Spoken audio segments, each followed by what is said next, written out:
It's Big 12 coach rankings heading into the 2025 college football season.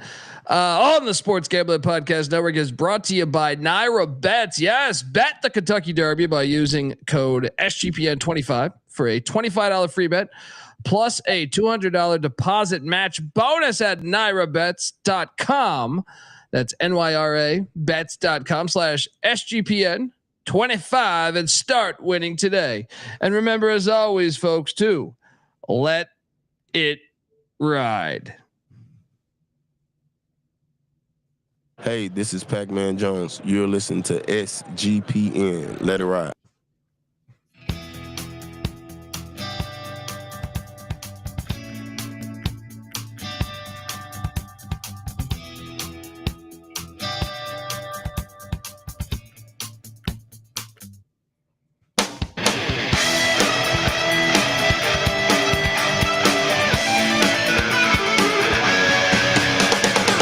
Yes, yes, yes. Woo! Welcome to the college football experience. Big 12 coach rankings. Yeah, we're going through all. And it's not 12 anymore. It's 16 teams. We're going through them all. YouTube.com/the college experience. Get on over there, hit that like and subscribe button. It's always college football season here over at the college experience. So yeah, I mean, look, if you didn't catch last night's show, we went through all 18,000 coaches in the Big Ten, ranked one by one, all 18 of them. We did the SEC last week, and now we continue on this journey with the Big 12, the new Big 12. That is 16 teams. It still feels new to me. I know it's one season in all the way with 16 teams. If you're wondering who the hell you're listening to, that's fair. My name is Colby Swinging Database Dan, a.k.a. Pick Dundee. That's not a pick. This is a pick. He was raised in the land down under, where a man thinks on his feet, speaks with his fists, and lives by his wits. When Dundee happened, he was a superstar. And you're nothing but a chameleon, lemon-headed, coward, terrorist pussy. And I'm after you, buddy. You're going to pay for it. Good night. Yes, yes, yes. I mean, 16 teams, 16 coaches, 12 is the number of the conference. That's what we do in college football in 2025. I'm excited for it. I am joined by my co-hosts. Give it up for former staffer at Austin Peay with the Governors, South Carolina with the Gamecocks, and the Mountaineers of West Virginia. Give it up for Ryan McIntyre, a.k.a. Money Lord Mac. How are you, brother? What is going on? And, after the Big Ten show last night, we kind of had the show already ready to go for today. We're like, dude, the Big 12. I mean, what coach do you want to rank first? I mean, there's so many different criterias. These guys come from all different backgrounds. Some have been with their school for 20 years. Other guys have won national championships at D2. Hell, you even got a couple guys that came home after a 15, 20-year departure. So I can't wait. This is my league. Go Big 12. Let's go. Mac tonight. Come on, make it Mac tonight. Yeah, I mean, and I'll say this, man. We've been doing these. It's a great exercise just as the season's approaching here, like on just where you are with coach. You stay sharp with it, but also you can evaluate conferences. A lot of slander comes to the ACC and Big 12 because you're not the Big 10 or SEC. And I'll say, man, just doing the exercise, I think the Big 12, you can make an argument, might have the best coaching top to bottom. I think you can make an argument. That this might be I actually thought it was the hardest to deem number one, almost like projecting the Big 12. But I also thought from top to bottom, it's a pretty damn good, deep coaching rank as far as a conference. And then you have like some seriously long tenured coaches. When you look at Whittingham and Gundy and Matt Campbell and stuff like that, these coaches have been there for a while. So Yeah, it was a fun exercise, and I'm looking forward to talking shit to you about why I'm correct and you're not. And we welcome the chat too. Call us a fucking idiot too. So yeah, get on over there. YouTube.com/The College Experience. You can watch this show live. And shout out to the Big Lubbock. Let's rank NIL per school. Let me throw that thing on the screen. And because a big NIL can make a coach look like a genius. And isn't that fitting? His name is Big Lubbock because we know Texas Tech spending a ton of money with the #1 transfer class in the country. Also, shout out to John in the chat. My boy John, man, hell of a good guy. Appreciate you, John, tuning in, saying Kenny Dillingham better be in the top 5. We got to talk about that because I think part of the exercise is you look at the body of work. And some of these first-year coaches, second-year coaches that have done great, I don't know that I can put them that high with such a short sample size in a way, even though he's done a fantastic job. But let's get to it. But before we get to it, I do want to let the good folks know that the College Football Experience is part of the Sports Gambling Podcast Network. Support SGPN's free content by taking a second to give us 5 stars and subscribe. iTunes, Spotify, whatever. Get on over there if you can. Hit that like and subscribe button. And let's go. I mean, this conference, I do think this will have the most carnage of any of the 3 conferences so far. We have ACC we're going to do next week, but man, let's jump into it. We got slides and everything. YouTube.com/The College Experience. At number 18. What's that? I said we're going to agree on number 18, I think, or 16. Oh yeah, I'm sorry, 16. Yeah. Well, actually, we did not because you had. Oh shit! Did I put your slide first? I meant to put mine. Your slide first. We could do this. I think normally I put mine first, so it might change in a second. But you have Scott Satterfield at number 16, which obviously I do think if you listen to our hot coaching seat episode about a week ago, I didn't understand what Cincinnati was doing when they hired him, especially giving Louisville a gigantic bag of cash to hire him because he was still under contract at Louisville. It was kind of baffling, but you look at what he's done. He's 8-16 at Louisville or at Cincinnati. And he was 25-24 at Louisville.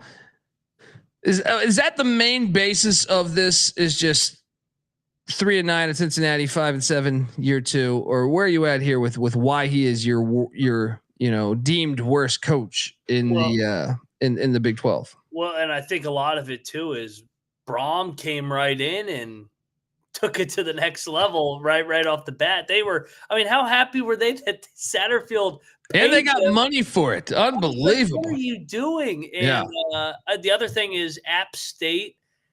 I don't want to say everybody wins there because recently we've seen App State struggle, but at that time before NIL and portal era, everybody was winning at App State. So, I mean, he did his job. He went 4 straight years ago, 7-1 in league play, 10 win seasons. And yeah, I mean, this is a big year for him to say the least. I think Captain Obvious over here. He's got to make at least a bowl game because if not, it's like, come on, man. You're at Cincinnati. They were in the playoff 4 years ago, and now you're 8-16 and 4-14 in league play. That's golly. I mean, what's crazy is some of the games they've lost too. Some of the games they had no business losing. Patty C is a big Cincinnati fan, so I probably am a little more tuned in. But man, they've had some big leads that they've blown. So in that regard, I see eye to eye there. Now for me, I put Joey McGuire. Now I happen to think Joey McGuire is a good football coach, but as the Big Lubbock was just saying, I think he's got to prove more. Obviously the big NIL check is coming. We'll see how good he can do with it. But so part of my problem with Joey McGuire right now is, and like I said, I actually think he could be a good coach, but he's only 23-16 at Texas Tech. His best, I mean, he's never had a losing season. So in that regard, I do think he could, and he's had bad luck. This quarterbacks, whether it's Tyler Shuck, Baron Morton, I feel like they're always injured, right? Which I'm almost of the point where if that happens again this year, it's got to be the coaching that is getting them injured. But I just think it's, you're 23-16, 8-5 year one, 7-6 year two, 8-5 last year. But to me, it's some of the games. Like they got their ass whooped at Washington State last year. Washington State was a 5-win team. I mean, they lost by 3 touchdowns or something like that, or give or take, right? Yeah. They gave up 60 to Baylor, just about 59. They needed a overtime to beat Abilene Christian, an FCS school last year. At week 1, and then they lost to Wyoming, blew a 17-point lead. Now that is going to Laramie, and I credit them for going to Laramie, but I just feel like, man, those are some losses you just can't have, in my opinion. They also lost to Texas by 50, 2 years ago, and that Texas team was not that good, right? If you're a bowl team and that Texas team's a bowl team, you should not be losing by 50. 5-0. So to me, like that's part of the reason. Now I did compare him with Satterfield, and to me, the only thing that really gave me the nudge for Satterfield, because that is my number 17. I'm just going to go ahead and say that, is the fact that Satterfield had App State, and he brought up App State from the FCS. I know it was like he only spent a year or 2 in the FCS because Jerry Moore was there, but then he was the guy in the transition, which I thought they did a great job transitioning. So I can understand picking Satterfield. I can also understand picking McGuire. I think it's very, very close, but I think they're the clear cut, without question, to me, ones that have to prove it. And I think he will, by the way. I think Jerry McGuire. I think I think Joey McGuire will get it done this year. I think will be a big year for him to move forward. I mean, if not, we'll see. Because with that, spending that type of money, they're not going to be happy if you just put out another 7-6, 8-5 season. So you at number this is where I have Satterfield at 15, and like I said, he only gets the nudge to me because honestly, if you look at Satterfield's tenure at Louisville, it's very Joey McGuire like at Texas Tech. Yeah. They're almost like spot on. So App State is the only reason why he gets the nudge to me by just a little bit. You at number 15 have Joey McGuire. There we go. Talk to me about why you had him at 15. I actually think, and you made a lot of good points too. Looking at the tenures though before him, I actually think he's done a pretty good job. I mean, he's won the most since Mike Leach, and like you said, he's been consistent, 6-3 in league play, 8-5 overall, 7-6, 8-5. That 1 year was really bad luck with the way they started at Laramie, and then you lose to Oregon. They had injuries. They should have beat Oregon. They should have beat Oregon. Yeah. And you could make the argument maybe they should have beat us, West Virginia, that next or that third game. They were 1-3 right off the bat with all those injuries. We're gonna know this year, though. It's a huge year for him. They've dumped the truck of NIL with. I think he's a good coach. Like by me making this list and having him at number 16, that is not me trying to talk shit. I just think he's got to be better. Now, to Big Lubbock's point, they hadn't had 3 winning seasons in a row since Mike Leach, so he did accomplish that. But to me, beating Abilene Christian by 1 and losing to Wyoming and losing to some of the teams, that has to mean something, man. That has to mean something. He kind of seems like a better underdog coach, to be honest. Like when he's favored, expectations are high, like 2023. Remember they were saying they're going to be the next Alabama and shit, and it's just like pump the brakes. Now, with that said, I just said that the expectations are extremely high when you dump the amount of money that they're dumping in here. So I'm rooting for him. I like the high school coach story, and I hope Texas. I mean, I'd love to see Texas Tech win the Big 12. I love Lubbock, love the Red Raiders, and it'd be a great story. I would too. And look, I'm rooting for him because I actually think he's a decent football coach. One of the things, Big Lubbock, in the chat that he's also had very unfortunate quarterback injuries. I feel like, I think it was 2 years ago where I felt like they played 3-4 different quarterbacks. Yeah. And the offense they were still solid. So, Yeah, I think that's something that if maybe that's part of it. Sometimes it just the ball doesn't bounce your way, you know what I mean? And meaning like with the injury situation. But yeah, Joey McGuire, you have him at 15th. I have him at 16th. Let's go to number 14. It is Dave Aranda for me. Now, I had a hard time with this one, man. I like Dave Aranda. I was one lobbying that he shouldn't have been on the hot seat a year ago. But I also think, there are a few games that come to mind where I sit there and say, damn, man, how the hell did he lose that game? Right. Or how did he give up that many points to that team? He's 31-30 as a head coach. So that right there is a little challenging. He did win a Big 12 championship though in year 2. He's had 3 losing seasons out of 5 years. So that was when I went and started to crunch all of that. I said, man, I think I have to rank him back here. I like him. He's former Mike Leach guy. We are former, obviously rest in peace, Coach Leach, but that was a near dear friend of ours. So we want to root for Dave Aranda, I feel like, but I think he's a really good football coach too. I just feel like when you look at 31-30, you're like, damn, I don't know if I can really make, justify him being that much higher. But he did win a Big 12 championship. So that was my logic on having him at number 14. You at number 14 had Brent Brennan, which I do think is I think it's an honest argument you could have. Yeah. Hard. It was hard. I like Brendan. I was so high on the hire last year. This time I was like, oh, they upgraded their coach and they went 4-8 and 2-7 with Fafita and McMillan year 1. And I kind of was scratching my head. I thought they were going to be a little bit overrated just because I didn't think they were good in the trenches or good defensively, but I didn't have them going 4-8. And I know you did. I mean, we thought maybe 6-6, 7-5, maybe. But I think he's a good coach because I liked what he did at San Jose.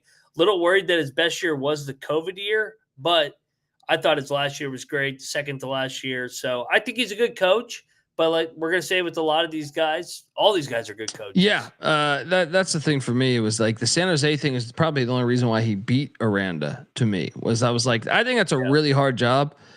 And I actually think the fact he did that at COVID and won is even more of a testament to his coaching because of the COVID restrictions his team had to face. Yeah. But I understand the logic there. And I was not super bullish on him, last year, so to speak, because I thought that the team lost too much on the line of scrimmage, but, I think he could be, I think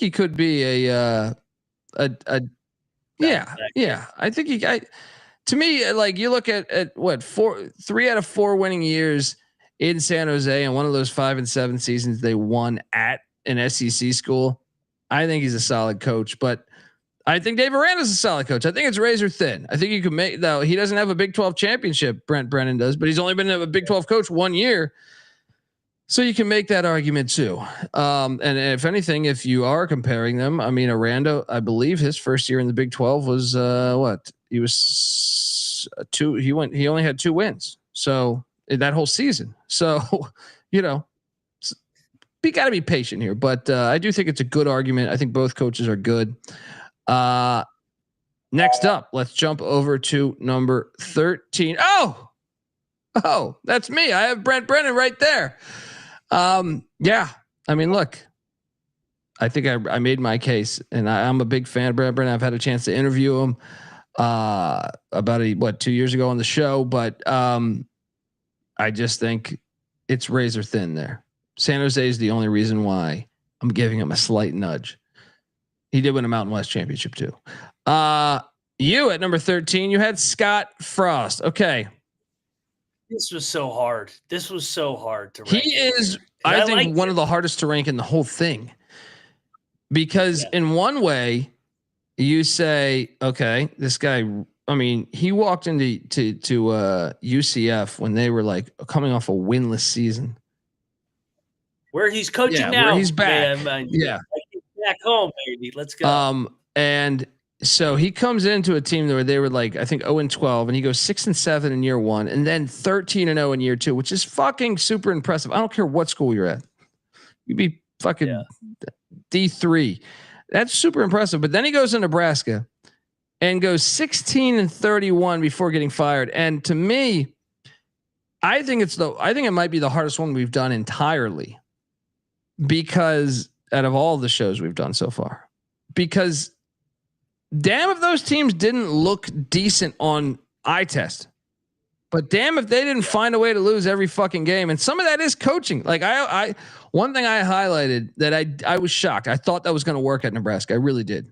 That's when, we all did. Everybody did. I mean, I would be shocked if anybody looking back be like, oh, Frost is going to be a bust. He played there. It was a home run. Yeah. And they passed the eye test in some of those matchups, but they also were so fucking dumb. Like special teams. They always say like there's a quote of like, you could tell how good a coach is by a special teams coach, which makes for, I mean, in his Nebraska special teams coach, or the special teams, the years he was at Nebraska, would almost make him be dead last in this fucking thing, because I thought it was the worst special teams year in and year out. I just don't know how much I really believe in that statement, because I watched him be really fucking good at UCF, beat that Auburn team and beat a few other Power 5 teams.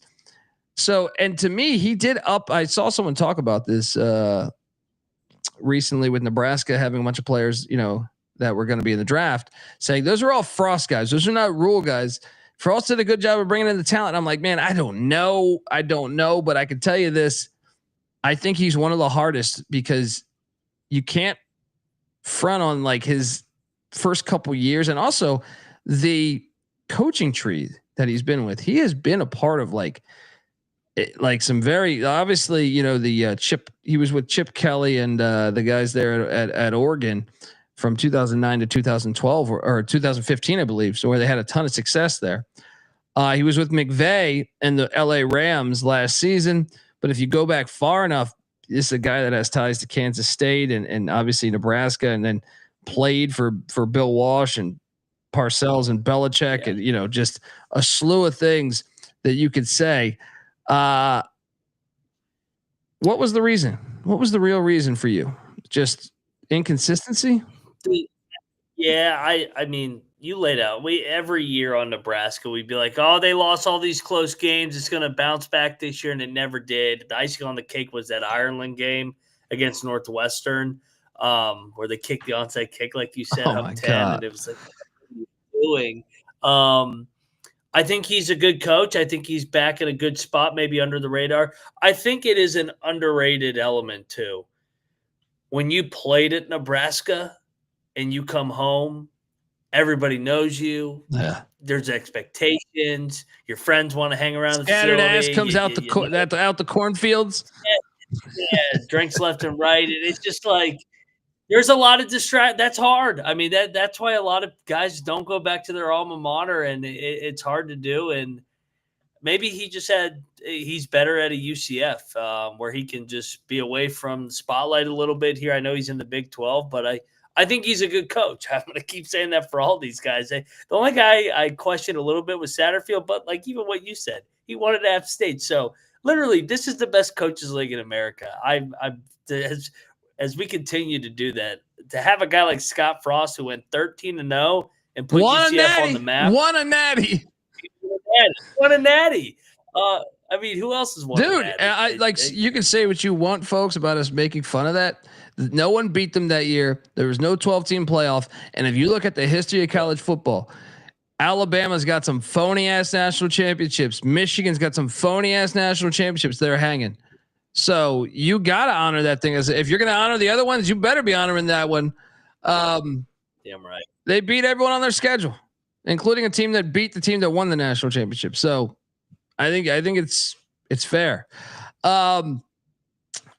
Okay, so at number 13, you had Scott Frost. We're going to get to number 12 in a second, but I want to let the good folks know that the College Football Experience Big 12 Coaches Edition is brought to you by Edge Boost. Yes, Edge Boost is the first ever bank account built for bettors, ensuring all gambling transactions are approved, no usage fees, no minimums, They're not even going to check your damn credit. All right, they're not going to know you're parking the car 3 blocks away because you haven't made a payment in a bit.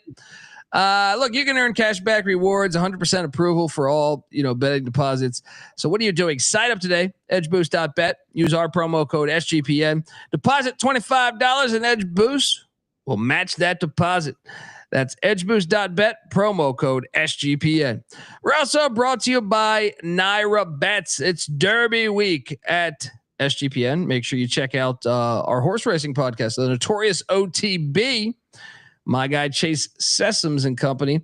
For all your picks, plus get in on the action of the most exciting 2 minutes in sports with NYRA Bets. That is Naira Bets. Sign up today and boost your Derby bankroll with a $25 free bet and $200 deposit bonus, all when you use the promo code SGPN25. Once again, join now. Claim your $25 free bet and $200 deposit match bonus at Naira Bets. That's nyrabets.com/SGPN25. We're also brought to you by MyBookie.ag. Yes, MyBookie is your place to bet on every single sport, including the NBA playoffs, NHL playoffs right now. Yeah, I'm dabbling into UFL. Plus, there's props for every game. And for the true DGens, the MyBookie money bag, where you get a random future bet. I mean, that's a lot of fun. MyBookie accepts customers from a ton of different locations as well, even outside of the States. You can easily deposit, get lightning fast payouts using crypto. So head on over to mybookie.ag. Use our promo code TCESGPN for a 100% deposit match up to $1,000. Terms and conditions do apply. That's mybookie.ag, promo code TCESGPN. All right, we are back and just got done with number 13, Scott Frost. That is funny too. Is like 2 of the coaching hires are back at universities they were previously at. Should make for a fun year. At number 12, I have Kenny Dillingham. Whoa, what? I think he's been absolutely fantastic. Right? Like, and that was when I didn't know that I thought the hire was going to work out. I was just like, we need a bigger sample size. But man, Kenny Dillingham, I would be the first to tell you, I did not have Arizona State sniffing the playoffs a year ago. I don't think many did, but I specifically thought that they were like, I thought the schedule. Now it's funny when you do these preseason schedules, it's like Florida's last year. I thought, Arizona State had one of the hardest schedules in the country. Florida, I think everyone thought was the hardest, and it doesn't end up being as hard as you think it is because Florida State's terrible, or Wyoming's terrible. I mean, there was a lot of games I thought were going to be harder. I thought Texas State was going to win the Sun Belt. Didn't happen. I thought certain teams in the Big 12 would jump up, and it didn't happen. But I do want to mention this. I think part of my reason is he was 3-9 in year one, and rightfully so. He walked into a disaster. Herm Edwards, that whole disaster. I don't even know what to deduce from that. Last season was incredible, but I also think we've seen coaches throughout history where they were able to catch lightning in a bottle for 1 year. I look back at last season and I say, great, man, I would love to see Arizona State as a power, but I can't help but notice a 7-point win against a bad Mississippi State team, a 3-point win against Texas State that we alluded to earlier. They did lose to Texas Tech, a 4-point win against Kansas in a game I was at where Kansas was up majority of that game. An 8-point win against Utah without Cam Rising, right? A 4-point win against UCF with a coach on his way out the door. Right. A 5-point win against BYU. So when I look back, yes, they turned it on late. Those final 2 games, they really did blow out some teams, but I just don't know. If we can just put him on this pedestal yet, because damn, that was a lot of close wins. And I want to see him be able to sustain. If he can sustain that or continue to build on that, which I think he woke up the NIL pockets of the boosters. I think they're headed in the right direction, but I still just think pump the brakes. We got to pump the brakes a little bit here. I know so you have Dillingham higher than me, but you think that's honest? You think that's fair of me to say, hey, yeah, you know? I don't have a much higher. And the next guy that you're about to get to for me, I think is a little bit similar. I know he did it at FCS level before that, but I think I love Dillingham. I think he's done an unbelievable job flipping that thing, getting to a college football playoff, and then man, they were right there to beat Texas, pull off the upset.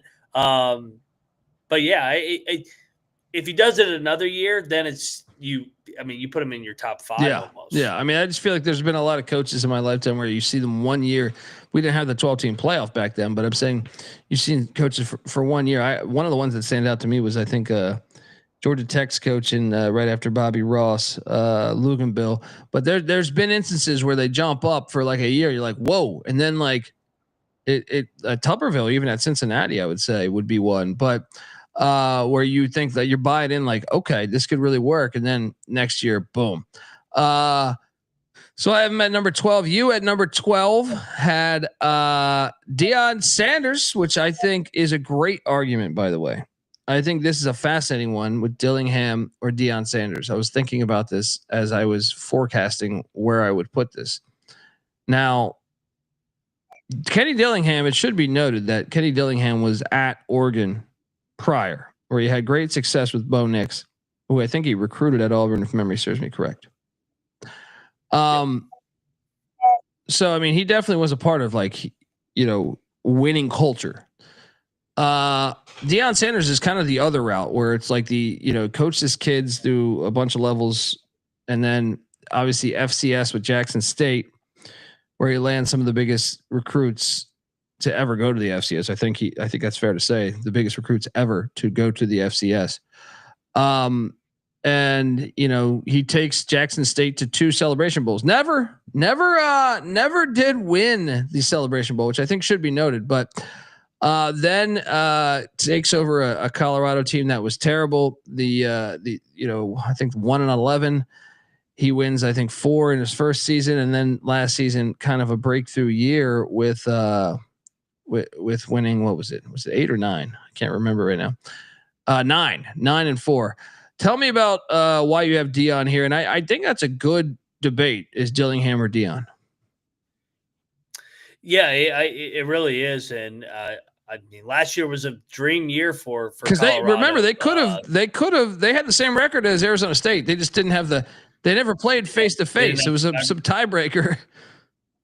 Yeah, they lost they lost that game at Arrowhead that ultimately did them in, and I know a lot of people say Kansas sucked, but that was not the reality.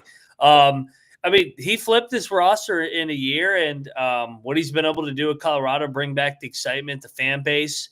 I was a huge skeptic. I couldn't stand him in year one, and the only thing that I would knock on him is I want to see him without his sons. It does help because we qualify really Travis Hunter as one of his sons too. I mean, Shiloh, Travis Hunter, and Shador. Yeah, exactly. Specifically, Travis Hunter, because that is, to your point, quote, Travis is one of my sons.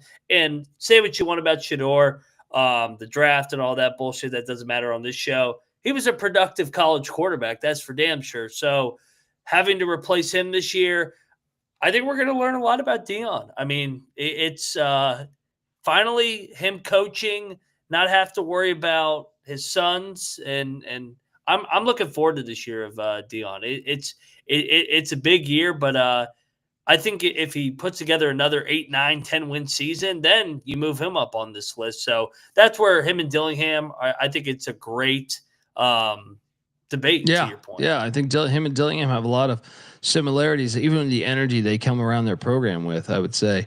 You got him at Deion at number 12. At number 11 for me is Scott Frost. And if there's one, if I'm being honest, if there's one where I really feel like I could be really wrong at, it's here. Because I'm just all over the place with the guy. I thought he did an unbelievable job at UCF. I thought I liked it when he was a coordinator at Oregon. I'd taken note of some of the plays and stuff that they were doing, and I was like, man, I think Frost is going to be a good coach. I don't know what the hell happened in Nebraska, and one of my biggest complaints at Nebraska, because I was bullish on that hire, was they just seem to always fuck it up. Like at some point, that has to be coaching. Like I understand you can have bad luck, and I do think he had some bad luck, but I also think, man, some of those fucking put like that onside kick against Northwestern in Europe, or just stupid shit. I remember like the Colorado game, they had too many players on the field and a pivotal third down, which extended the drive. And you're just like, how can you fuck this up? So consistently they were fucking things up. I do think though, to your point, I think there's a certain amount of pressure at home when you come home, especially in Nebraska, where the whole state is on board. I've been to Lincoln. I've been to games there. That shit is wild. So I think getting out of that pressure, coming back to Orlando, where, I think many regard you as the 4th best school in Florida, I think that's a good thing for him. I can't help but notice that first time at UCF where he took a winless team bowling in year 1. He inherited a winless team bowling in year 1, undefeated national championship season year 2. That's the only reason why I'm giving him 11th. And I think I might be being a little generous. If there's one that I would say when we're done with this exercise, if there's one that you would say, maybe I was being the most lenient, I would say it's Scott Frost. The 10-26 in the Big Tough. 10 record is tough. Hard Very one to swallow. Because that's not a small sample. It's not like 3-6.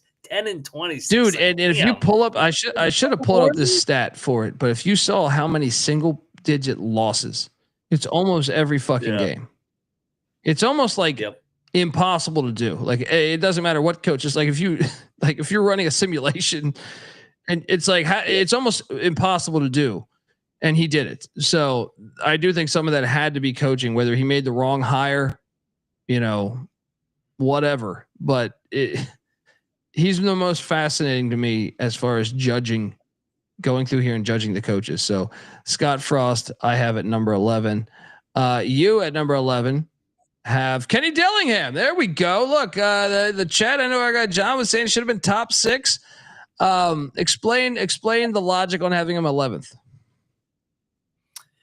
I think there is something said of finishing the job. I know you could make the argument that he was unfairly, or not unfairly, but he won the tiebreaker, and it was a favorable tiebreaker for him. I mean, they didn't go head to head with Colorado, but they were convincing in that championship game. I mean, they beat the shit out of Iowa State. It was always a proud program. It usually doesn't get blown out. And then I was super impressed with the way that they compete against Texas. I'm glad you brought up his Oregon days. I think I put that into it with just not having a lot of sample size. So I think that what he did with Bo Nix in 1 year was great. And then guys from that tree usually win. So I'm kind of also forecasting.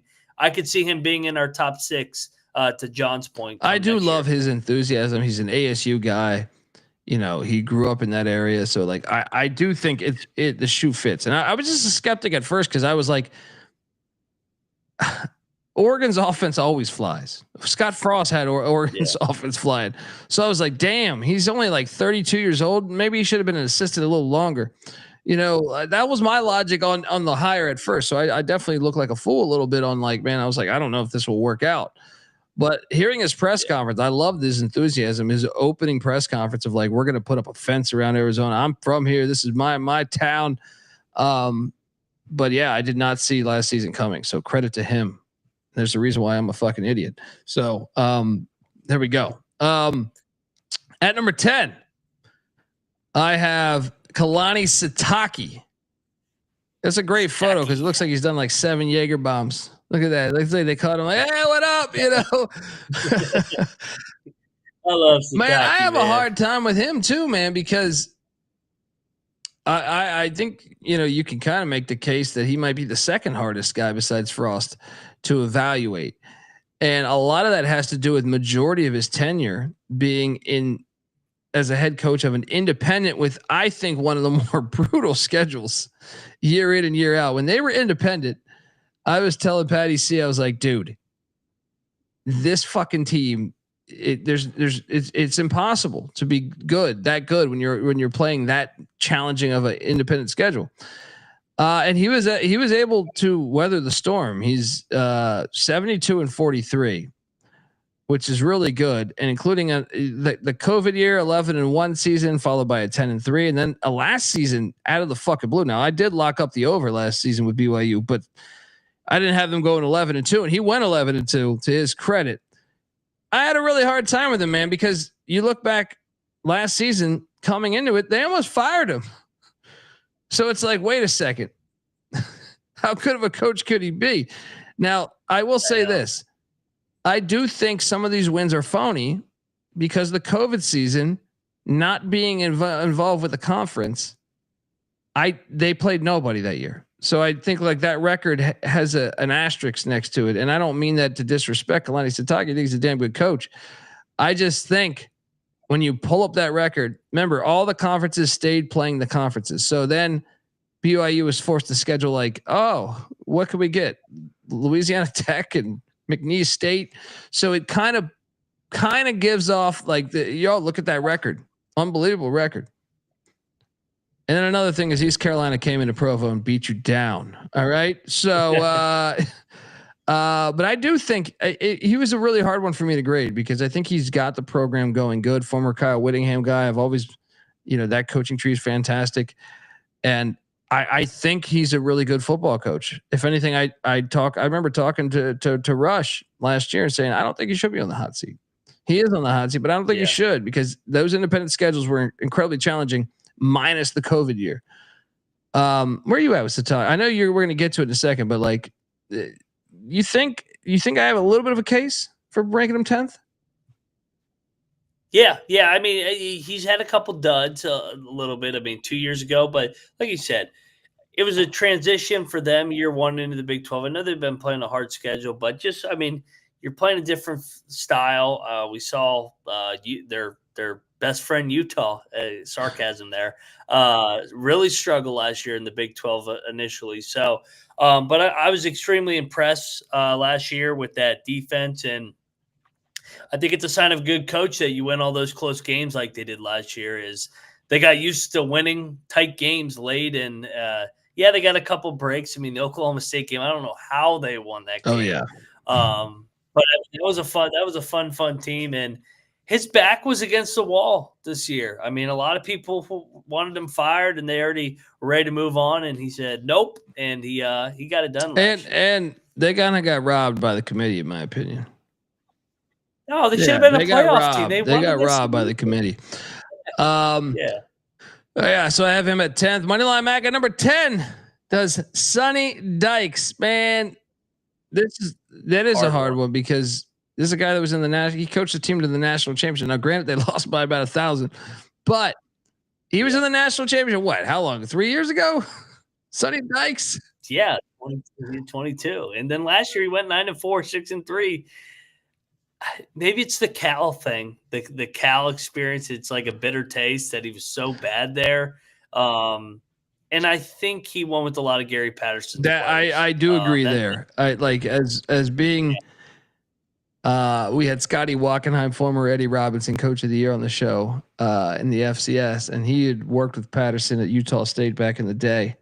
But he had told me, he was like, dude, I've been around a bunch of great coaches. He coached in the NFL too, Scotty Wackenheim. Shout out to him. Yeah. And he was like, Patterson had the best eye for talent. So I do think there is something to what you said on the fact that, year one after Patterson's gone, they go to the Natty. Some of that's got to be Sonny Dykes, but some of that is definitely Gary Patterson's talent evaluation. Yep. Yeah. Well, and I give him a lot of credit with the way they bounced back this year. Because year two, it's like, all he did was win with Patterson's part. You can't really say that as much now because he went 9-4, 6-3. And they won the New Mexico Bowl by like 60, it felt like. So, yeah, I mean, he did a good job at SMU as well. He's definitely an offensive coach, up-tempo. I just feel like sometimes it feels like they lay eggs in games where you leave scratching your head a little bit, like the Houston home game. Yes, which I had was on the money line, by the way. Subscribe, rate, review, tell a friend. But there were 17-point dogs, and I hit that shit on the money line. Like 14 Yeah, to 1 or it was something crazy like that. crazy. But I mean, yeah, I look, and they probably should have beat UCF. They lost to UCF 35-34. Shit, they lost to Baylor 37-34 as well, I think. But they just got housed by SMU and kind of beat down by Houston. And Sonny Dykes got kicked out of that SMU game. But it's an interesting one because much like with Frost saying he's a national champion, and then you have Sonny Dykes who's played in the national championship, beat Jim Harbaugh head to head, never even trailed that game in the playoffs. So I understand the point. Before we get to number 9, I want to let the good folks know that the college football experience is brought to you by Underdog Fantasy. Yes. We are brought to you by Underdog Fantasy. Underdog just launched their new game ladders. Win up to 500 times the amount of money you enter watching your favorite players climb that ladder. So what are you doing? Jump on over there. Sign up. Use our promo code TCESGPN to claim your special pick plus first time deposit offer up to $1,000 in bonus credits. That's underdogfantasy.com. Promo code TCESGPN. We're also brought to you by Rhythm. Yes, Rhythm is your home for AI back picks and props. Dominate the NBA playoffs and NBL or MLB prop market with Rhythm. Building your own model is simple and easy, and I like to build that. Look, you could just go copy some of the top performing models. You'll probably still make cash, but I like to build my own. And Rhythm knows you'll love it. That's why they give you a free 7-day trial period. So check it out. Rhythm has some amazing deals going on right now too. So it is the time of season to get in on Rhythm. 25% off monthly subscription with the promo code SGPN25 and 50% off the annual subscription with the promo code SGPN50. That's Rhythm, RITHMM, promo code SGPN25 or SGPN50.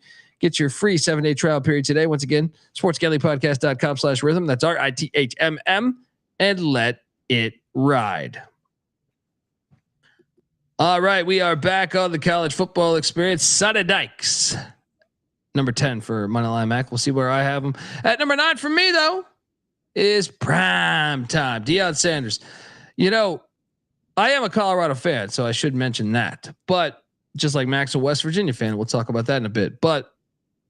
And I'm a lifelong Colorado fan. But I just know how bad the program was talent-wise in 2021. Or I'm sorry, in 2023. So, or what was it? 22 it would be. So Deion Sanders coming in, I like the hire, even though I knew the unknown. And I think I actually want to give him a lot of credit. First off, I've cashed both overs each year. So he's overachieved expectations despite that narrative. A lot of people think of year one being a disaster. He still beat his win total year one. And, but to me, one of the best things that I thought I saw from Colorado was the transition from year 1 to 2. Got rid of the defensive coordinator, Charles Kelly, who's now Jacksonville State's head coach, but also got rid of Sean Lewis. And I was critical of that potentially at the time. And he hired Pat Shurmur, which I was a skeptic of at the OC spot. And he hired Robert Livingston, a defensive coordinator. And I thought, what the fuck? I don't even know who that is. Right. And I know football through. I feel like I was like, what? God damn, Robert Livingston coached his ass off last year. And I got to even give Sherman credit. He did a good job last year. One of the things I was a skeptic of with Deion, now I thought he would just bring back Colorado from an attention point of view, which would bring recruits, which I was all on board for because they needed it at that time, probably more than any program in the country because they used to be a fucking power. But the fact that he sat back and he's not that hands-on to me was very impressive.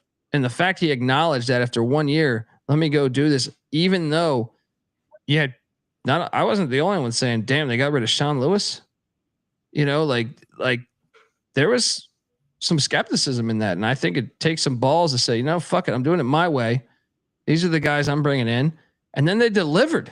I mean, granted, you got another year of transfers and they got a shit ton of transfers, but hell, they had the same record as a team that won the Big 12 and made the college football playoff. They just lost on some crazy, conference thing. Yes, they lost at Arrowhead, but I'm just saying, like, when you have a 4-way tie, I have no idea. It's like you didn't score enough points week 2. You know what I mean? Like, yeah, it's like, yeah.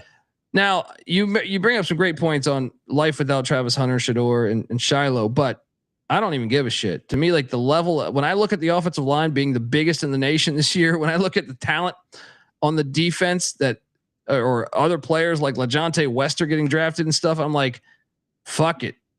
He helped the program out so much just in that regard. Yeah. We weren't getting that often before. I mean, yes, for every Jimmy Smith and Brendan Rice and stuff, first those guys were leaving, Christian Gonzalez, but he's just done a good job of doing that and building the excitement around it. So I know he still has some major questions in big games to me, even at Jackson State, getting the Celebration Bowl, losing both those games, as favorites.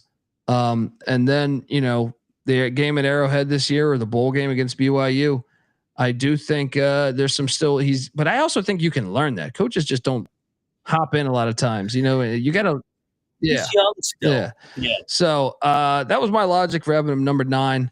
And I think, if he has this is a huge year though, to see how he could do without those, but I think it'll be all right. At number 9 for yourself, you have Dave Aranda. Talk to me about why, because we have him. I have him at what? I think I had him at 13. I mean, that's probably one of our bigger differences, but man, this Big 12 was tough. Tell me about why. Yeah, I think I was just really impressed with he was set on, I'm going to go with my morals, my ethics. I'm not going to pay the players. And then he's like, all right, I'll give in. And then as soon as he gave in and they paid a couple guys, they jumped right up to an 8-5 team. So I've always been impressed with his defenses. I think he does a good job, and he's won a Big 12 title. I mean, that's hard to do at Baylor. I don't care what they say. And he had a shitty year, the COVID year to start. They had all types of issues, and then he bounced back 12-2. So I think his record is a little misleading because of that COVID year to start, where he took over the year 1. For any of those coaches, really. I mean, I know we bring up California or Oregon or something so often, but I think for any of the coaches, just the shit show. Yeah, especially year 1. If it's year 1, like, I mean, how are you going to put a culture in when you have to social distance? I mean, what the fuck? You can't do that. So yeah, I like Aranda, and I like the trajectory of the program now. I thought he got it back on the track with his just like Sitake, back against the wall, and he met the challenge. He did, and I thought he would. I took the over, and shout out to Dave Aranda. I think you can make arguments with all this. That's the best part about this episode is it's completely subjective, really. I mean, I'd be surprised at some if you said, well, this guy's better than my number 1 or 2, then I'd be like, but still, I mean, Dave Aranda, I think, is a good football coach.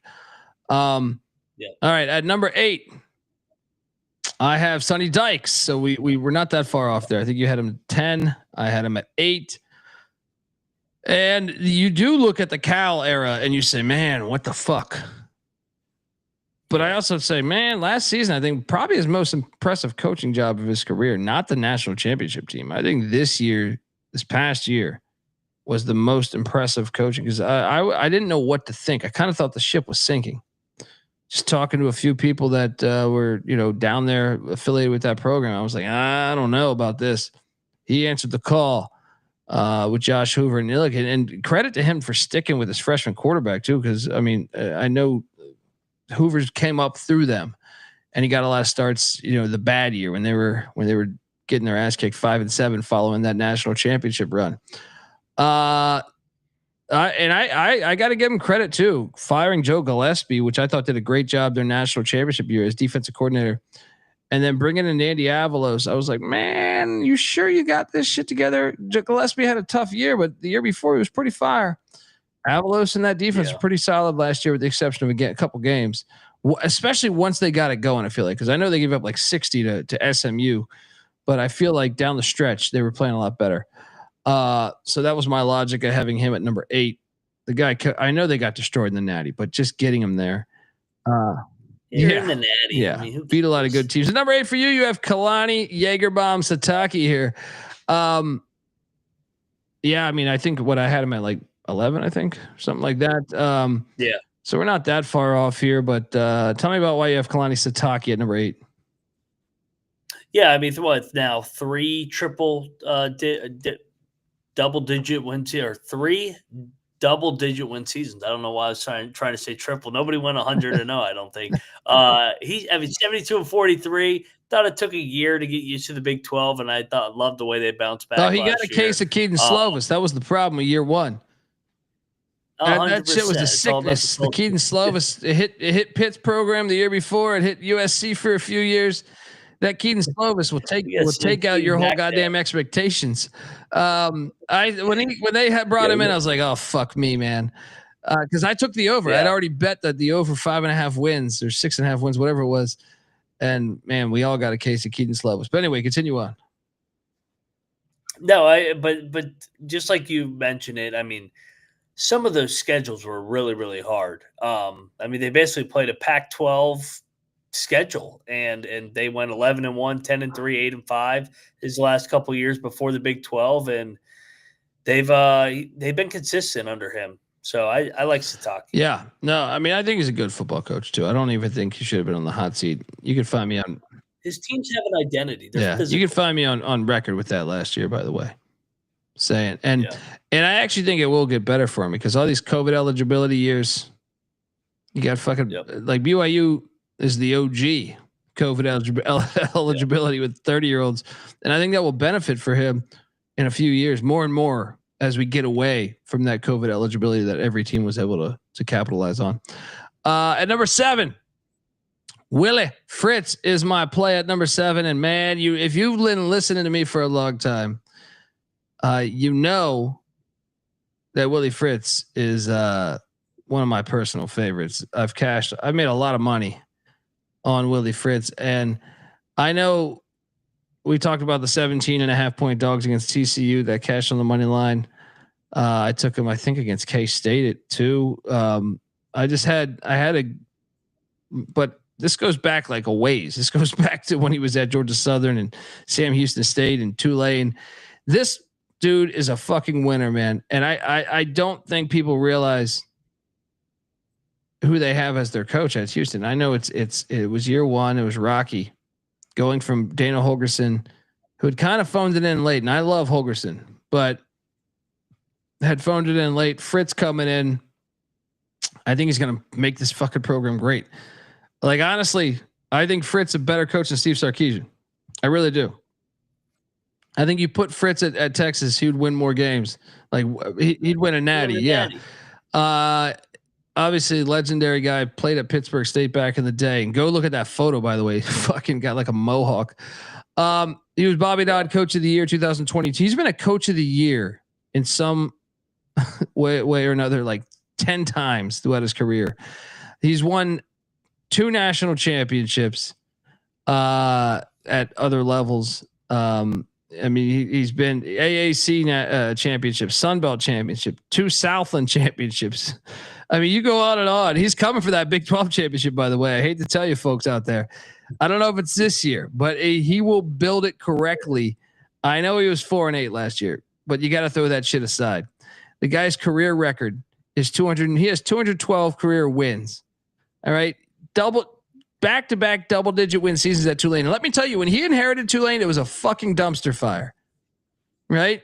And he got that thing rolling. 4-8 year 1, 5-7 year 2, then 7-6, 7-6, and then they start making bowls every year, minus that 2021 season when they couldn't practice in New Orleans. So look at what he did at Sam Houston. 40-15 at Sam Houston. Georgia Southern kills it at Georgia Southern.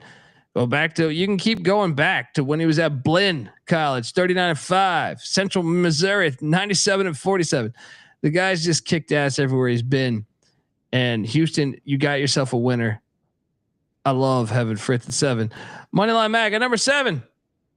Oh shit. Willie Fritz. You have Willie Fritz as well. I think I might have fucked up a slide and put my thing twice. But you have Willie Fritz as well. Yeah.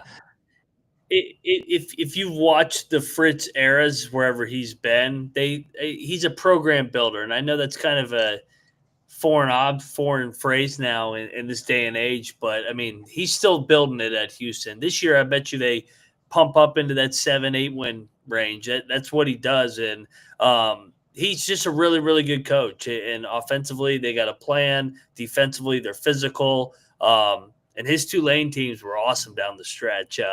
When they beat USC, Caleb Williams and company, that was a fun game, comeback, unbelievable game at Jerry World. And I mean, he was dominant at Sam Houston. He won there. And I mean, Central Missouri, he won there, and Blinn. Dude, Blinn. He's been a head coach for 32 years, right? It's incredible. And get this, he's had a losing season. What, 1, 2, 3, 4, 5 times in 32 years. And even with that, 4 out of those 5 times, they were 1 game under 500. Like last year's kind of the outlier. Like, you know what I mean? Like there's most of the years they lose and they're barely having a losing season. He doesn't have a season where the team just gets their ass kicked all year. It just doesn't happen. So, man, outside of what his year ones, he's had how many? That's what I'm saying. Seasons? 5 in 32 years, and most of those are 5 and 7. Well, and 1, 2, 3 are his first year. So 3 out of his 5 are, hey, this is the culture year. So basically, 2. No, I'm telling you. And actually, if you go back and look at 2021, they couldn't practice in New Orleans. They were practicing in like fucking Texas somewhere. So it's like it was ridiculous though. Like that year, like they couldn't practice. So you could actually argue that like the guy really only has like 1 true losing season. Anybody that coaches at Blinn University knows ball. You can count. Yeah, you don't know about Blinn. Unbelievable. We both have Fritz at number 7. I think a lot of people probably be surprised at that, but do your fucking homework. That's what I would say. At number 6, I have Mike Gundy. Look, this is a tricky one for me. Yeah. And I know I feel like I say that with every fucking coach in the Big 12, but every coach that I'm going to name after this is awesome. Like, I honestly think you can make a case for any of these coaches being number 1. The only thing I will say about Gundy that made me think about having him at 6 was I feel like in big games they've been a little bit of a dud, and sometimes those big games have blown big leads. That was kind of the reason why I put him there. Now, has he done an unbelievable job? Of course. He's 169 and 88, and he's been to 18 bowls in 20 seasons? Okay. Yeah. You can't talk that negatively about the guy. The only thing I'll say is in big moments, I feel like they have kind of been a dud more often than not. Yes, they had a 12-1 season in 2011 and an 11-2 season in 2010. I mean, the guys had 1, 2, 3, 4, 5, 6, 7, 8 double-digit win seasons at Oklahoma State. Now, I know Les Miles was the guy to kind of get Oklahoma State going in that direction, and he deserves some credit there. But when I was a kid in the 90s, now in the 80s, I know Jimmy Johnson had Oklahoma State rolling, right? But in the 90s, under Bob Simmons and shit, that program was falling apart. And between Les Miles and Mike Gundy, majority of it being Mike Gundy, this program is now really respected. So me having him at 6, I don't want people to take it the wrong way. I think you can argue him for number 1. Yeah. So at number 6 for you, it is Matt Campbell, who's also an unbelievable coach. Tell me about why you had him at number 6. Yeah, I mean, if you remember Iowa State before he got there, they sucked. And he's been a model of consistency, bowl game, except for 1 year at 22 where they had the gambling guys and they got him out and they bounced back, and he's an older school coach. I love Campbell, and you know what? He also was really good at Toledo. 3 out of 4 of his last 4 years were 9-win seasons, and I hope he stays there as long as possible. I know he's always flirted with the big name jobs, the NFL jobs. Michigan, right? Michigan was interested for the Chicago Bears for like 4 different openings. That shows how bad the Bears are. He's a great coach. I mean, defensively, physicality. Love Matt Campbell. Yeah. This is tricky. This probably be this is gonna be an interesting final 6 or 7 because I feel like there's a lot. I just feel like you could argue all of them at number 1. We talked about this last night after the Big Ten one, where the Big Ten one you kind of knew coming into it, like I feel decent about these guys. This one was very hard. This was the hardest of the 3 conferences. We knew Kirby Smart would be number 1 in the SEC. I think it's very hard in the Big 12. At number 5 for me, it's Chris Klieman. Now, once again, I have a hard time comparing even Klieman to his nemesis in his own state and Lance Leipold. I was like going back and forth of like, who the fuck do I rank higher? Klieman to me, I think he's an unbelievable coach, but I did have a little bit of questions last year. Now I understand the amount of money that Kansas State had is probably not the same, but they sent Will Howard out the door.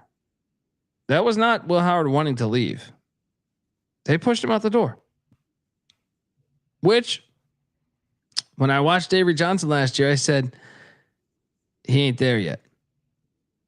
Now, I'm not the head coach. I don't know their NIL. Maybe because Avery Johnson's the highest recruit they've ever had from high school, I believe. So maybe they had to commit to that and they didn't have enough money for both quarterbacks. That's probably what happened.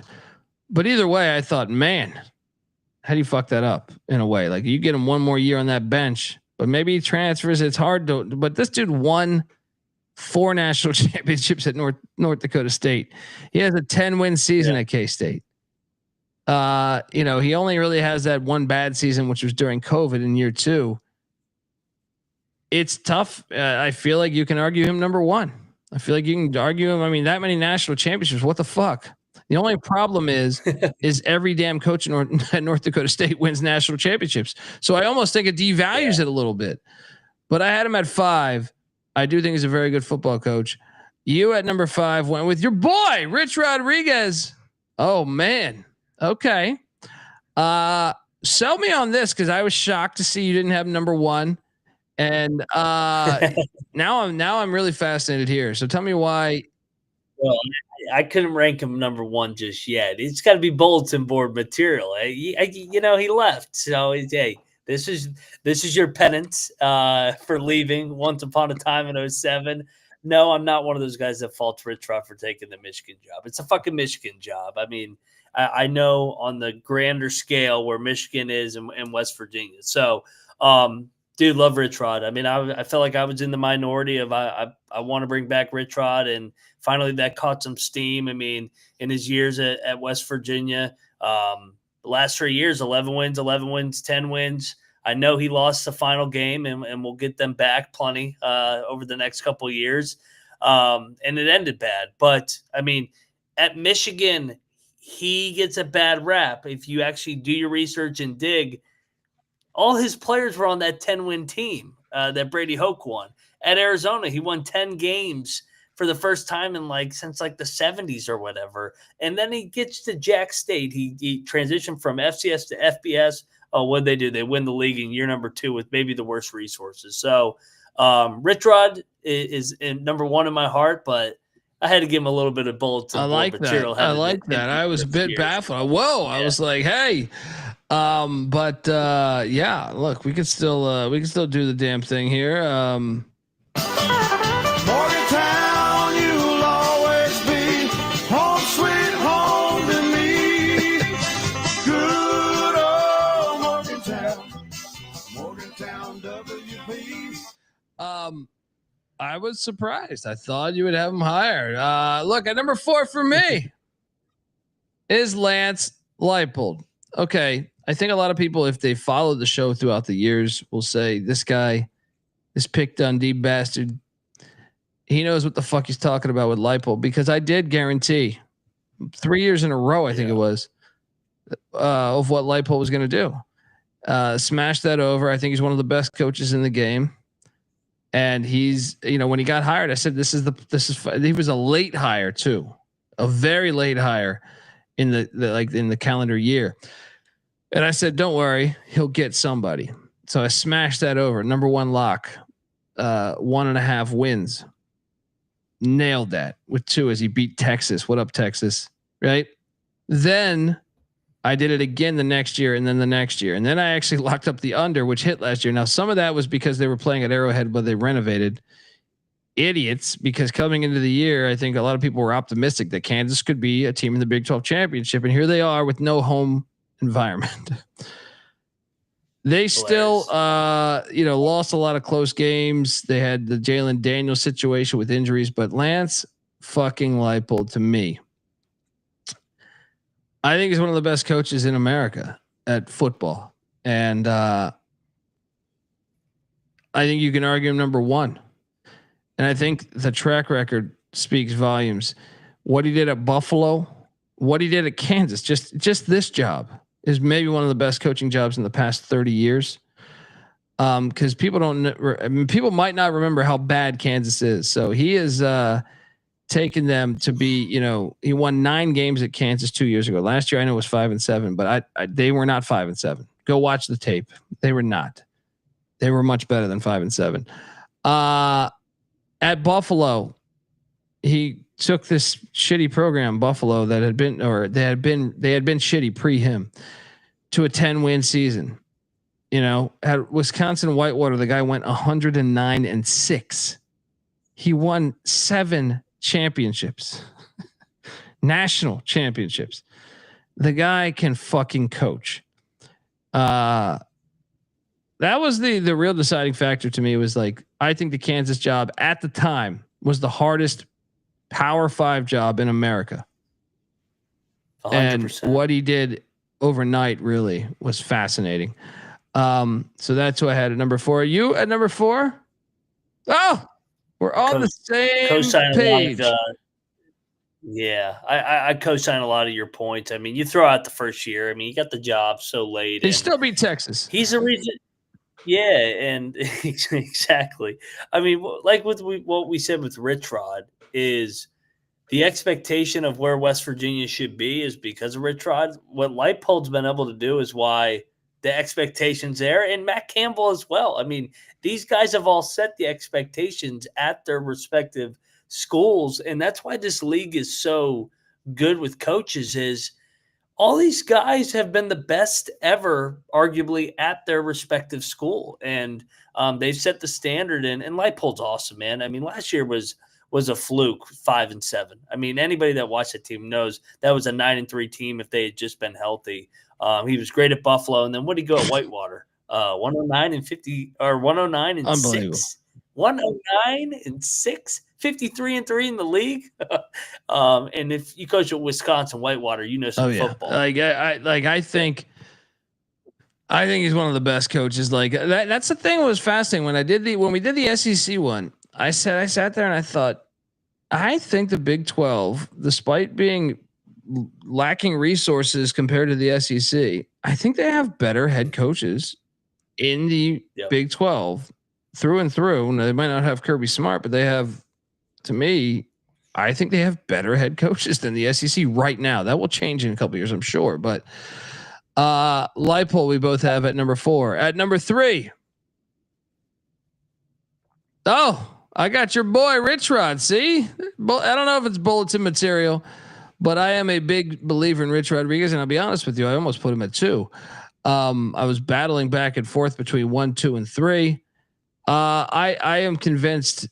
And I know my guy Patty C's been arguing for Rich Rod forever as maybe the best offensive mind in all of college football.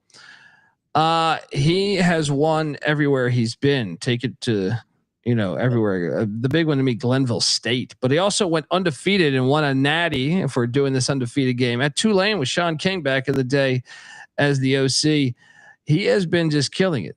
I mean, Salem was the only spot when he went 2-8 and the program folded in after his first year, the whole program. But even at Michigan, where people like to bring that up, 3-9 year 1, 5-7 year 2, 7-6 year 3, and then they were on the right path. And I believe I just saw his interview with Pate where he says that, and I believe him because the guy flat out wins. Look what he did at Arizona, who had been terrible, pre-Rich Rod. He comes in 8-win season year 1, 8-win season year 2, then a 10-win season, then 7-win season. Then he has a shitty season 3-9, but jumps right back up to 7.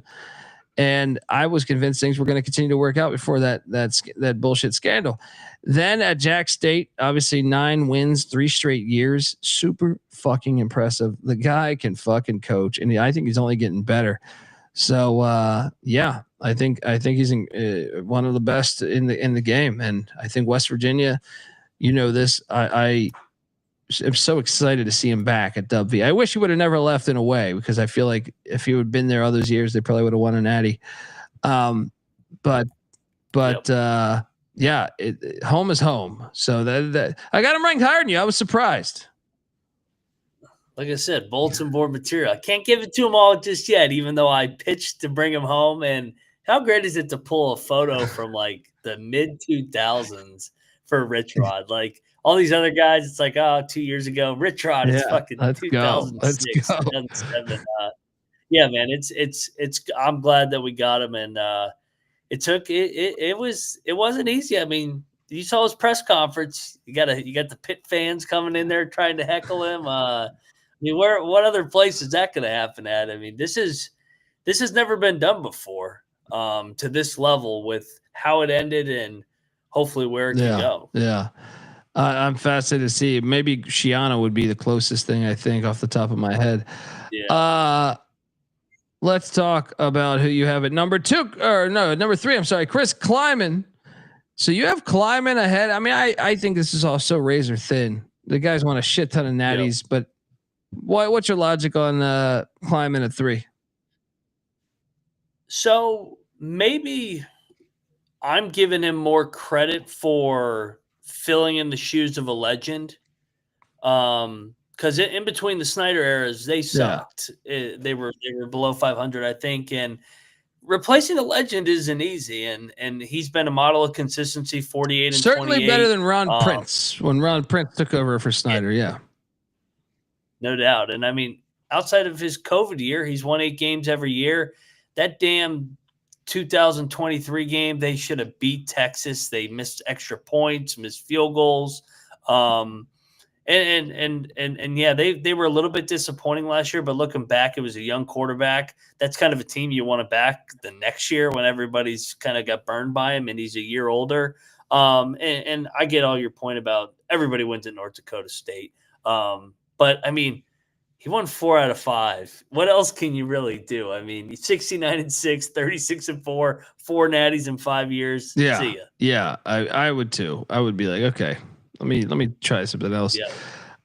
Shout out to Weehawk, who's giving out the D-Gen parlay. Matt Rule in Nebraska to win the Big Ten. Parlayed with Lance Leipold at Kansas for plus 53,200 essentially. Wow. We need to study the schedules a little bit more before placing that, because those leagues are so big and the schedule really matters. Sure. And Nebraska's is great. We've already said that on the Nebraska one. But yeah, Klieman at 3. I mean, I don't think there's like some of the other conference. I feel like I could shit on you more on being like, oh, you have him at 3. I'm like, man, I think it's razor thin. I know Orange Chicken in the chat saying 3rd is bold. I think the guy's been. Yeah, he's won a lot, man. I mean, I think you can make the case for him to be higher if you wanted to. And I think there's some merit to it. But at number 2 for me is Kyle Whittingham. And I'll be honest, I had him at 1. I pondered back and forth. Then I moved him to 3 for a second because I thought Rich Rod. It's really hard to do this exercise. I encourage you to do it with your friends. But Kyle Whittingham, I think, is awesome. The only thing that bothers me is the past really like year to year and a half where I say, damn it, they should have been better. But he built those expectations really. I mean, I know Urban Meyer, but he's been with the Utah program since 1994. Yeah. I mean, in that program in general, if pre-Whittingham be half, because I know Urban Meyer certainly helped, but they were not very good. Yes, you had Scott Mitchell era and stuff like that. Like, he built everything of that. Like, you look at that stadium, Rice Eccles, that's him. That shit was not that big. You know, Rice Eccles, first off, is not that old of a stadium. So he basically got that, the fan interest got that stadium built, and, you know, the alumni base and everything, but also the winning that Whittingham did, built that. So I think he can sit back, and I know saw him at college game day with this goddamn Harley. What a bad motherfucker, right? And I still say he's high up in our coaching Royal Rumble rankings. Yeah, I know he's getting old, but I see still do the jack. He played linebacker in the NFL and the USFL. But I mean, how about the wins? I think he had a winning record against Harbaugh, winning record against Lincoln Riley. All these people. That's what pisses me off, Max. Sometimes when I see this, and I'm like, wait a second. Whittingham has a winning record against him, winning record against him, winning record against him, and no one mentions Whittingham because he's at Utah. But I think he's unbelievable, and I'm probably his biggest fan. Honestly, I'm one of his biggest fans. I put him at 2. You could argue him at 1. You could argue him at 3, but the guy's fantastic. You at number 2 went with Mike Gundy, and I think you can argue that. I think both have been there so long that they're kind of responsible for taking this program to this peak. So, tell me why you have Gundy at 2. Well, I mean, everything you said about Whittingham, you look at both these guys' records. They're 2 games apart because Gundy went 3-9 last year and Whittingham went 5-7. So yeah, it's ironic that they both were really bad in last year, and you would expect that they will bounce back. But I mean, he had gone to 20 straight bowl games, and he's won the Big 12 twice. You mentioned it that he's kind of our guy Troy Tuning is a big Pokes fan. He goes, "This is the choke poke with Gundy," but he's won and he's been in second place a ton over the era with Texas and Oklahoma. They've had more success consistently in the regular season than Texas had in the same conference in the Big 12. So I love Gundy. He's not for everybody. He's definitely not for everybody, but I've always been a fan, and I'm looking forward to them bouncing back. It was weird. It was, man. I think it's fair to question how much this era with the portal and NIL, not that he was cheating before. I'm just saying, like, I could just see him being like, "Oh, you want?" I could just see like the receiver coming in the room, like Fran Brown the other day. $2 million, get the fuck out of my office. You know what I mean? Like, and I think there's, you know, I can't say that I would be the same. I'd be like, what? But yeah, I mean, he definitely has elevated the program though, and that's why they should build him a statue one day. Mike Gundy at number 2 for Moneyline Mac. At number 1. Oh my gosh. Am I really going to go with Matt Campbell? Look, my logic is this. Every NFL draft I see Iowa State getting guys, they had to me, like, I grew up watching the Big 8, Big 12. Iowa State was the team to beat. It wasn't Kansas. I know Kansas went through the rough patch with pre-Leipold for a decade, as Weehawk was saying in the chat there. It was Iowa State that was the epitome of the doormat for that tenure. You know, back in the day with Troy Davis and Darren Davis and shit. And what was my quarterback's name? Man, I'm drawing a blank right now on the guy, and not Seneca Wallace, but they had a lawn chair quarterback in the 90s. I'm drawing a blank on his name. But my point is that program was the one you could always put in the cellar. You could always put it in the cellar. And what he has done to this program, not only from producing NFL players now, which seems to happen almost every year, I can't believe he didn't win the Big 12 championship because I thought he was due to get to the playoffs, but he's coming off their best season in the history of the fucking program. He won 11 games with them last year. So when he inherited this team, they just like so folks know, like they were a 2-3 win team every year. He goes 3-9 year one, then 8 wins, then 8 wins, then 7 wins, then 9 wins, then 7 wins. Then he had a tough 2022, 4-8, but they lost 7 of those 8 games by 1 score. Then bounces back 7 wins. Then last year, 11 wins. And I hate to tell you this, but Rocco Becht is back this year, folks. I think the guy is a fucking amazing coach. I'm not even mentioning Toledo. I think it's the hardest job to win at in the Big 12. And I think the way he's won, even beating Miami in the bowl game. I know Cam Warden played a half. I don't give a fuck. Miami spends like $10 million on the roster. Iowa State, they got their top guys leaving. It was my guy that safety to left for Ole Miss, a bunch of money, right? Yep. He just wins. He's like, I don't need him. I'll still find a way to be competing. And the fact that he played Oklahoma so well and Texas so well when they had all that money, man, the guy can fucking coach. I think he's the fucking best coach in the game in the Big 12. It's ironic, Colby, that he's kind of the Big 12 version of Kirk Ferentz right down the road. I mean, it's kind of funny. And that's been the big knock, that he couldn't beat Iowa. And then he finally was able to get Iowa back-to-back times in Iowa City. I love Campbell. I mean, there's a reason he's always up for every job. And I love the fact he stayed too, man. Like Michigan was interested. The Bears were interested. I feel like a bunch of other schools are interested. He has stayed the course, Mount Union guy. And just, fucking great fucking coach, man. I want him to, like, honestly, as much as I wanted Arizona State. I love Scatterboo. I love Sam Levitt. I think it's great Arizona State being back relevant. But damn, would I have loved if Iowa State to get to the first ever playoff. I would have loved the 12-team playoff, that is. That's my number one. You at number one had Kyle Whittingham. Look, I mean, I'm going to ask for your reasoning, but I mean, I feel like this conference, you could really argue 1-7. And I think you can make it a very good argument, but talk to me about Whittingham at 1.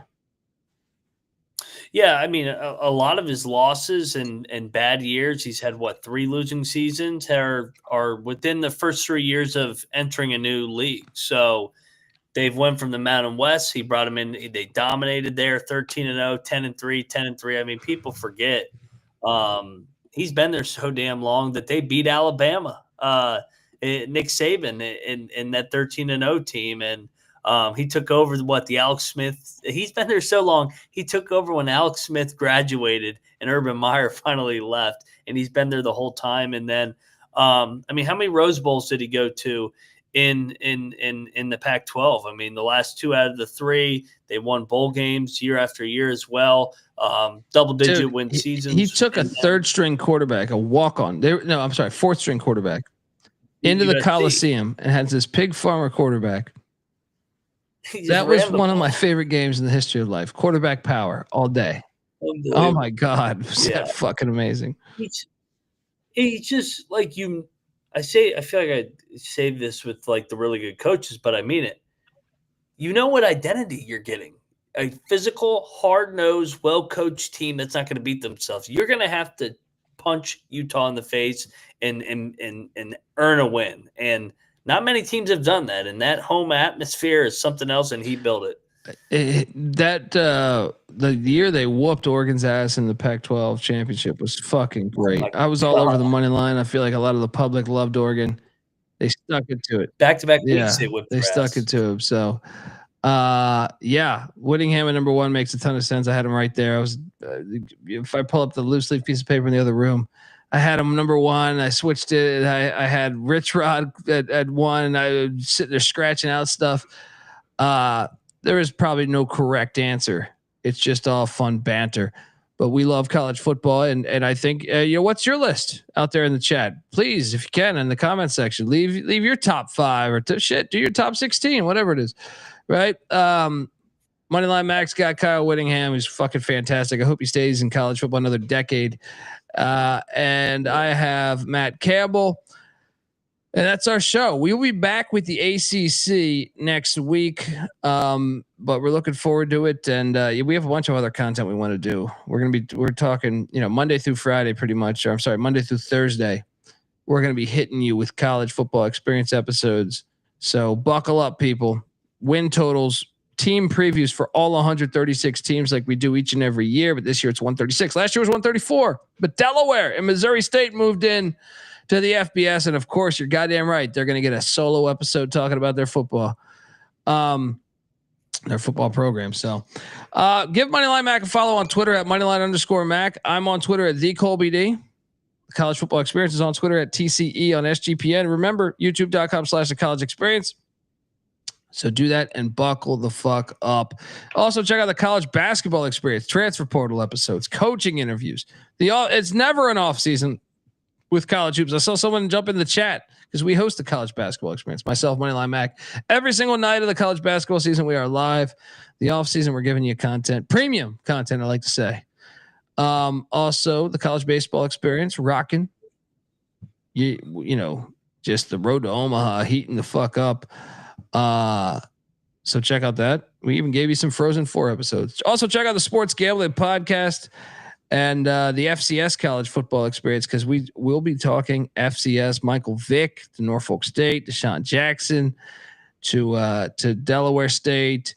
Also, the coaching changes at a lot of the big schools too. South Dakota State, all the Dakotas. I feel like we'll be talking about all that action. Cannot wait. Till next time. This is the College Football Experience, Big 12 coaching style. You better start thinking about yours. And we out of here. Run and shoot. We can really run and shoot. And the whole team's looking and the whole world's looking with the cameras. Run and shoot. We can really run and shoot. And you know what you're getting, 'cause the books we written with the cameras.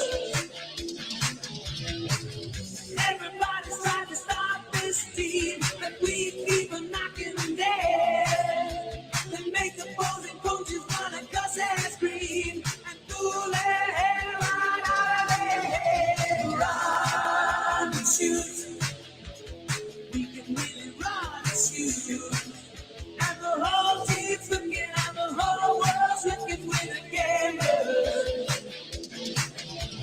Never did a time in a team so badly. We waited now for all these years to watch Tim Kelly throw all those passes in the pretty high rollers, leading all the cheers. Run and shoot. We can really run and shoot. Run and shoot. We can really run and shoot. Run and shoot.